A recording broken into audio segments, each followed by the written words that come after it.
Kalibay og paglaom ang nadawat sa kapin 50 ka mga kabataan sa Barangay Hingguna human na wala po zone ang gilusan sa Uzama Cerebral Station ang Kasimbayanan Outreach Program 2026. Usa ka inisyatiba nga nagatumong sa pagpaligon sa relasyon tali sa kapulisan o komunidad pinaagi sa paghatag og serbisyo ug suporta ngadto sa kabatanunan.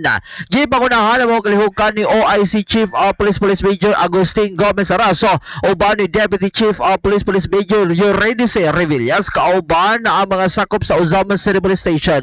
Nahimo posible ang mga programa pinaagi sa pagtambayayong sa kanunay asenso Uzamis Administration ubos pagpangulo ni Uzama City Mayor Sam Norman Go Fuentes ingon man sa suporta ni Misamis Occidental Working Governor Attorney Henry Asuminal, 2nd District Congressman Sancho Fernando Ando Wominal ug Asenso Pinoy Party List Congressman Attorney Henry Indy Wominal Jr. Atol sa mga kalihukan na dawat ang kung nakadawat ang mga kabataan o mga nagkalain ayuda o mga regalo lagip na ang Jollibee Pack Meals o juices, libre usab ang chinelas, ice cream o food packs, kanunay bugas, canned goods o mga noodles.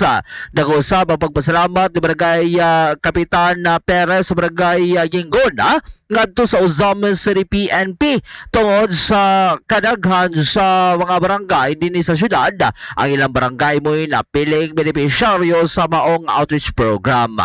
Ang Kasimbayanan Outreach Program kabahin sa padayon nga kampanya sa PNP Uzamis sa pagpaligon nini sa community policing diin gituhan nga epektibo nga pagmintenar sa kalinaw kapsay nga nagasugod sa lig-on nga panag-uban stali sa kapulisan ug katawhan. Pinaagi sa mga kalihukan na sinati sa mga kabataan ang pagatiman ug suporta gikan sa gobyerno o kapulisan nga nagapalig-on sa ilahang pasalig nga tinuod nga serbisyo publiko dili lamang makita sa pagpatuman sa balaod apan usab sa paghatag og paglaom o pagatiman sa matag membros komunidad.